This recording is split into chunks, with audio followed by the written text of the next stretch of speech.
First ever factory outlet, Chandanagar, Mukunda Jewelers, opening soon. No making charges.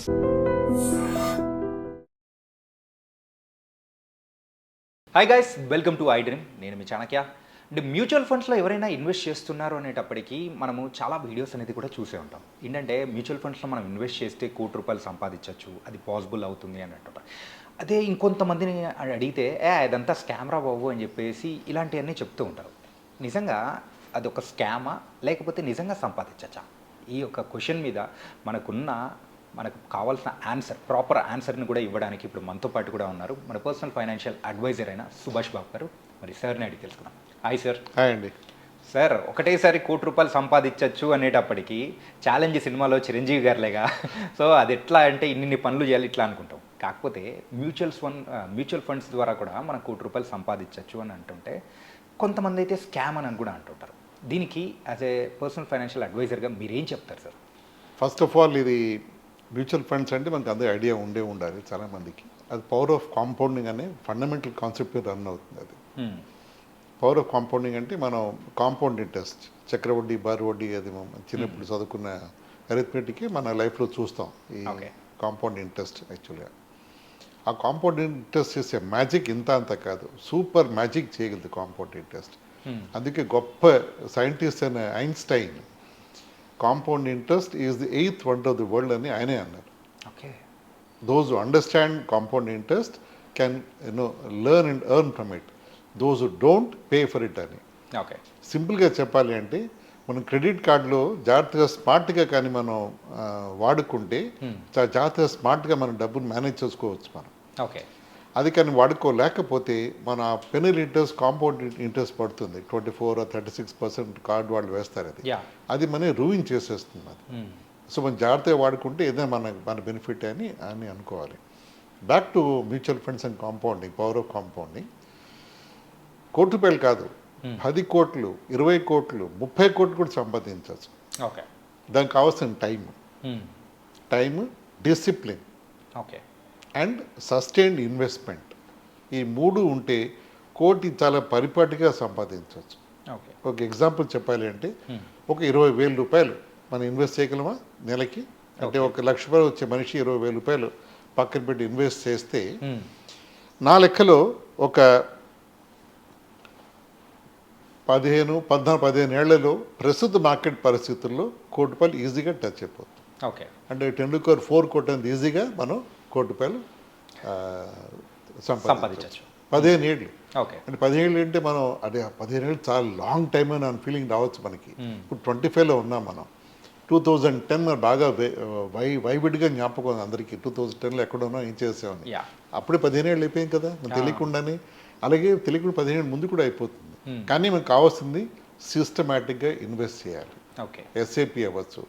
అది ఉద్యోగంలో ఉంటే వచ్చే బోనసెస్ కానీ ఏదైనా సరే, ఒక 5 lakhs బోనస్ వచ్చింది జీతం బట్టి, వాళ్ళ పెర్ఫార్మెన్స్ బట్టి, దాంట్లో ఒక 1 lakh తీసి మ్యూచువల్ ఫండ్స్ వాటిని ఇన్వెస్ట్ చేయడం, మిగతా డబ్బుని ఫ్యామిలీ కోసం వాడుకోవడం, వాళ్ళ గోల్స్ కోసం వాడుకోవడం చేసుకుంటూ, అంటే మనం ఇన్వెస్ట్మెంటే ఒక కాన్స్టెంట్ మెంటల్ థీమ్లో ఉండాలి. ఆడుతూ పడి ఇన్వెస్ట్ చేసిన ₹1,00,00,000 అవ్వలేదంటే కష్టమే. కానీ అదొక మనం పర్పస్గా ఫీల్ అవ్వాలి లైఫ్లో. ఇన్వెస్ట్మెంట్ చేసుకుంటూ వెళ్ళాలి, లైఫ్ కూడా బతకాలి. You also have to enjoy. అది చేస్తూ మనం ఈ గోల్స్ని అచీవ్ చేయడం అంత కష్టం కాదు. కావాల్సింది discipline, dedication and of course money. Okay, lot of పని ఎక్కర్లే, కొంచెం అనేది కూడా చేసుకోవచ్చు మనం. ఓకే, ఇందాక చెప్పిన ఎగ్జాంపుల్ 20,000 15 ఏళ్ళు అన్నాను. అది 15,000 చేస్తే 20 ఏళ్ళలో అవ్వచ్చు అది. ఓకే, కానీ ₹1,00,00,000 అవుతుంది. అవ్వాలని అనుకుంటే గ్యారంటీగా అవుతుంది. ఇంకా ఎక్కువ కావాలి, 5 కోట్లు కావాలి అంటే మన అమౌంట్ ఎక్కువ పెట్టాలి. అంటే మనకి అంత రిసోర్సెస్ కానీ మనం జనరేట్ చేసే మనకి ఎబిలిటీ ఉంటే, ఉద్యోగం అవ్వచ్చు, బిజినెస్ అవ్వచ్చు. ₹1,00,000 జీతంలో మనం 20,000 ఇన్వెస్ట్ చేస్తున్నాం. అదే 5,00,000 జీతం వస్తుంది, ఇంకో సీనియర్ ఎగ్జిక్యూటివ్గా ఉన్నాడు, అది 1 lakh 1.5 lakhs పెట్టచ్చు అతను ఎస్ఐపిలో పెడితే ఇంకా ఈజీగా పెద్ద అమౌంట్ అతను ఈజీగా అచీవ్ చేయొచ్చు. ఓకే, ఇవన్నీ చేసుకోవచ్చు. అలాగే హౌసింగ్ లోన్స్ కానీ స్మార్ట్గా తీసుకోవడం, ఆ డబ్బును మనం హౌసింగ్ లోన్ తీసుకుని కట్టే ఇంట్రెస్ట్ 8% ఉంటుంది. ఆ మిగిలిన అంటే లంసమ్ కొట్టకుండా దాన్ని మనం జాగ్రత్తగా వాడుకుంటూ ఈఎంఐని అది ఇన్వెస్ట్ చేసుకుంటూ వెళ్తే achieve wonders in personal finance. మరి ఈ మ్యూచువల్ ఫండ్స్ ఎప్పుడైనా కానీ మనం ఇన్వెస్ట్ చేస్తూ వెళ్తూ ఉంటాము. కాకపోతే ఒక కొన్ని ఇయర్స్ తర్వాత కూడా మనకి ఎక్కడైనా కానీ ఒక ఎమర్జెన్సీ పర్పస్ ఏదైనా వచ్చి ఉంటుంది. అప్పుడు మనం తీసుకోవడానికి కానీ ఏదైనా ప్రాసెస్ ఏమైనా డిఫికల్టీ ఏమైనా ఉంటుందంటారా? ఏం ఉండదు, ఓకే. ఏం ఉండదు యాక్చువల్గా.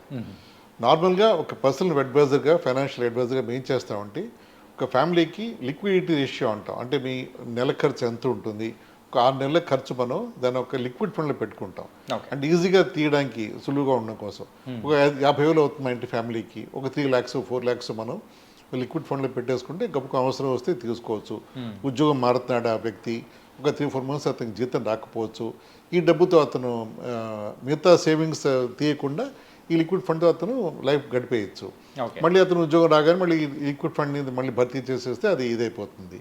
ఇలా ఇవేం చేయకుండా కూడా మనం ఇంకొంచెం ఎక్కువ డబ్బు అవసరం పడింది, ఇంకా ఇల్లు కొంటాడు, ఏదో ఇంకో పెద్ద ఆపర్చునిటీ వచ్చింది అనుకోండి, 2 days డబ్బు తీయచ్చు. ఓకే. 2 days డబ్బు తీయచ్చు, no questions asked. Okay. Your money your wish. అదొక బూన్ అండ్ ఆల్సో బెయిన్. అంటే అదొక వరం, అదొక శాపం కూడా అనుకోవచ్చు. అంటే మనం ఎప్పుడైనా తీయచ్చు కాబట్టి తీయాలి అని మనకి ఎప్పుడు మనకి థాట్స్ ఎక్కువ వచ్చే అవకాశం ఉంది. లేదు లాక్ అయిపోయింది, నువ్వు 10 ఏళ్ళు తీయడం లేదు అంటే మైండ్ మనం క్లోజ్ అయిపోతుంది, వేరే దారులు ఎత్తుక్కుంటూ ఉంటాం మనం. ఎగ్జాక్ట్గా. సో దీంట్లో ఎప్పుడైనా తీయచ్చు, ఎప్పుడైనా వేయచ్చు కాబట్టి అది కొంచెం డిసిప్లిన్కి మనకి టెంప్ట్ చేస్తూ ఉంటుంది. కొత్త ఐఫోన్ వచ్చింది కొనుక్కుందామా, లేదా ఇంకేదో కారు వచ్చింది, బైక్ వచ్చింది కొనుక్కుందామా, ఈఎంఐ కడదాం, లేకపోతే మార్జిన్ మనీ కట్టి తీసుకుందామా, ఆ థాట్స్ రావచ్చు. అదే చెప్తున్నా కదా, మన డిసిప్లిన్గా మన డెడికేటెడ్గా అమౌంట్ అనుకుని దాన్ని టచ్ చేయను, కమ్ వాట్ మే అని ఇన్వెస్ట్ చేసుకుంటూ వెళ్తే 1 కోటి కాదు కదా 10 కోట్లు కూడా చేయొచ్చు, మనం రిటర్న్ జనరేట్ చేసుకోవచ్చు మనం ఇన్వెస్ట్మెంట్స్లో.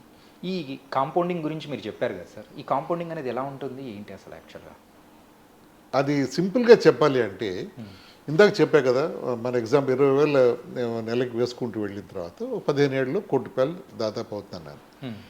సో నెక్స్ట్ కోటి ఎన్ని ఏళ్ళు అవుతుంది మీ అంచనా ప్రకారం? మళ్ళీ 15 ఏళ్ళు. అక్కడ 7 ఏళ్ళు అయిపోతుంది. ఓకే. అది పవర్ ఆఫ్ కాంపౌండింగ్. నెక్స్ట్ కోటి 4 ఏళ్ళు అయిపోతుంది. అది పవర్ ఆఫ్ కాంపౌండింగ్. అంటే ఇప్పుడు అంటే లీనియర్గా వెళ్ళదు, అది starts going very almost vertical fashion. అంటే మనం దాన్ని ఏమంటామంటే లీనియర్ అంటే ట్రెడిషనల్గా ఇందా అనుకునే 15 ఏళ్ళకి ఇంత అయింది, ఇంకో 15 ఏళ్ళకి ఇంత అవుతుంది కాకుండా ఈ 15 ఏళ్ళు బాగా షార్ట్ టైంలో మనం గోల్స్ అచీవ్ చేసేయచ్చు. సో దానికి టైం ఇవ్వాలి. ఓకే. పవర్ ఆఫ్ కాంపౌండింగ్లో మేజర్ ఎలిమెంట్ బిసైడ్స్ డబ్బు ఈజ్ టైం. ఓకే. టైం ఇస్తే మనం ఏమైనా అచీవ్ చేయొచ్చు లైఫ్లో. అట్లా కాబట్టి ఈ మ్యూచువల్ ఫండ్స్లో 1 కోటి రూపాయలు సంపాదించడం అనేది కూడా పాసిబుల్ అన్న. చాలా పాసిబుల్. ఓకే. చాలా పాసిబుల్. కానీ మీరు చెప్తున్న ఆన్సర్ చూస్తూ ఉంటే మెయిన్గా ఎవరైతే స్కామ్ అని అంటూ ఉంటారో వాళ్ళకి మాత్రం వాళ్ళకి పర్ఫెక్ట్ ఆన్సర్ ఇచ్చినట్టు అయిపోయింది సార్. అవునండి. చాలామంది తెలిసి తెలియకో చాలా మ్యూచువల్ ఫండ్స్ గురించి కానీ అంటే మంచి ఇన్వెస్ట్మెంట్ దారుల మీద నెగిటివ్ కామెంట్స్ స్ప్రెడ్ చేయడం మన సోషల్ మీడియాలో వాటిలోనూ, దాంతో చాలా చూస్తూ ఉంటాను నేను కూడా వాటిలోనూ. అది తప్పు యాక్చువల్గా. అది అందుకే ఇప్పుడు మ్యూచువల్ ఫండ్ సహీ అనే కాన్సెప్ట్ ఎందుకు వచ్చింది అంటే మ్యూచువల్ ఫండ్స్ మంచి దారి అని పెద్ద సెలబ్రిటీస్ చెప్తున్నారు. సచిన్ టెండూల్కర్, ధోని, లేకపోతే నరేంద్ర మోడీ చెప్తున్నారు. అలాంటి వాళ్ళు చెప్తున్నారంటే దానికి బేసిస్ ఉంటుంది అని మీరు జాగ్రత్తగా ఉంటే అది మిమ్మల్ని హామ్ చేయదు ఆ పద్ధతి అని. సో అది మనం ఎప్పుడు అడాప్ట్ చేయాలి నా ఉద్దేశంలో. ఇది అప్రాక్సిమేట్గా ఇచ్చే రిటర్న్స్ పర్సంటేజ్ అనేది కూడా యావరేజ్గా ఎంత ఉంటుంది సార్? అంటే అది మార్కెట్ మీద డిపెండ్ అవుతుందండి, ఫైనాన్షియల్ మార్కెట్స్ డిపెండ్ అవుతుంది. గత 40 ఏళ్ళుగా మన స్టాక్ మార్కెట్స్ 45 ఏళ్ళుగా మనం ఇండియాలో రన్ అవుతున్నాయి. అప్పుడు 100 రూపాయలు ఇన్వెస్ట్ చేస్తే ఇప్పుడు వచ్చిన రిటర్న్ లెక్కేసుకుంటే 16-17% రిటర్న్ వచ్చింది మార్కెట్లో. కానీ ఇందాక చెప్పిన ఈ 15 ఏళ్లలో 20,000 వేస్తే 1 కోటి రూపాయలు అయిపోతున్న ఆ calculation 12%. Okay. So as a financial planners advisors మేము 12% కంటే ఎక్కువ మేము దాన్ని మాట్లాడాం. అంటే అది కూడా గ్యారంటీడ్ కాకపోయినా 12% మనం తేవచ్చు అని మనకి ధైర్యం ఉంటుంది. అలా చెప్పి 14-20% అలా అసలు ఆ డిస్కషన్ పెట్టాం, ఎక్స్పెక్టేషన్ సెట్ చేస్తాం మాట్లాడి ఎప్పుడైనా. సరే, ఈ లెక్కను చూసుకుంటే అక్కడ ఎఫ్డి ఒక దాన్ని మనం బీట్ చేయొచ్చు. ఐ థింక్ నాకున్న నాలెడ్జ్ ప్రకారం ఎఫ్డీని మనం బీట్ చేయొచ్చు, దాంతోపాటు ఇన్ఫ్లేషన్ కూడా మనం ఈజీగా బీట్ చేయొచ్చు. Correct. In fact FD inflation beat చేయలేకపోతుంది. ఇప్పుడు ఇన్ఫ్లేషన్ దాదాపు 6.5-7% ఇండియాలో ఉంది.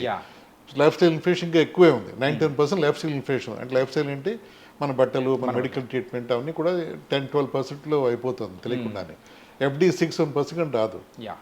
సో ఇన్ఫ్లేషన్ బాగా తక్కువ ఎఫ్డీ రిటర్న్స్. అంటే మన డబ్బు పెట్టినా కూడా వాల్యూ పడిపోతుంది ఓవర్ టైం. అంటే మన ట్రెడ్మిల్ మీద కాదు కదా, మనం వెనక్కి పరిగెడుతాం యాక్చువల్గా. సో మనం ముందు పెరుగుతాలి అంటే మనం ఇన్ఫ్లేషన్ బీట్ చేసి తెచ్చి రిటర్న్స్ మీద చేయాలి, అది కూడా సేఫ్గా చేయాలి. రైట్. అండ్ స్పెక్యులేటివ్గా ఎక్కడొక పెట్టేసి అంటే దాని బేసిస్ లేకుండా మనం ఎక్స్పెక్ట్ చేయడం తప్పది. ఇది క్యాలిక్యులేటెడ్గా ఉంటుంది, సెబీ కంట్రోల్ గవర్న్ మార్కెట్స్ కాబట్టి ఇవి we are in a very good track.